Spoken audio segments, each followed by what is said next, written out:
Hey there, everyone! Today, we're diving into a fascinating story that showcases the power of eyewitness accounts and the intricate process of investigating wildfires. It's a tale that highlights the importance of being vigilant and the role individuals can play in solving crimes. So imagine this: a quiet, dead-end road in Washington, a place where strangers rarely venture. It's here that our story begins, with a grandfather, Paul Child, and his grandson noticing a bald man standing near some railroad tracks, staring into the tree line. Initially, it seemed like a random encounter, but little did they know, this moment would become crucial. As they drove back along the same road, something caught their attention. The man was bent over, doing something suspicious in the brush. He seemed nervous, and even the grandson sensed something was off. That's when the family realized something was amiss.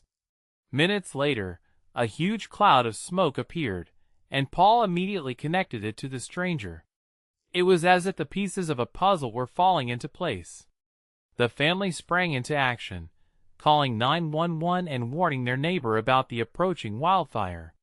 You see, this wasn't just any wildfire, it was the Old Trails fire, one of 3 devastating blazes that forced thousands to evacuate and destroyed hundreds of buildings.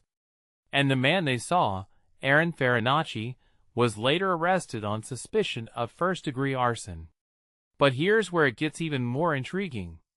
Farinacci had a criminal history, having served time for manslaughter and aggravated assault after fatally shooting his father. Learning this, the family's initial relief turned to concern.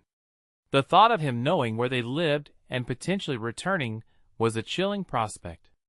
Now, let's talk about the investigation process. It's not as simple as finding a matchbook and calling it a day.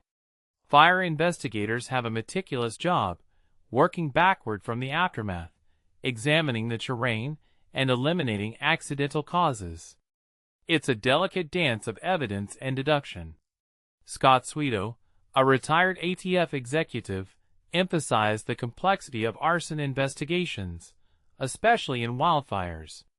The evidence is often badly damaged, and investigators must be extremely focused and detailed in their approach. They use witness accounts, video, and cell phone data to reconstruct the fire's earliest moments. The discovery of waterproof matches and a butane lighter on Farinacci when he was first contacted by deputies is an interesting piece of the puzzle.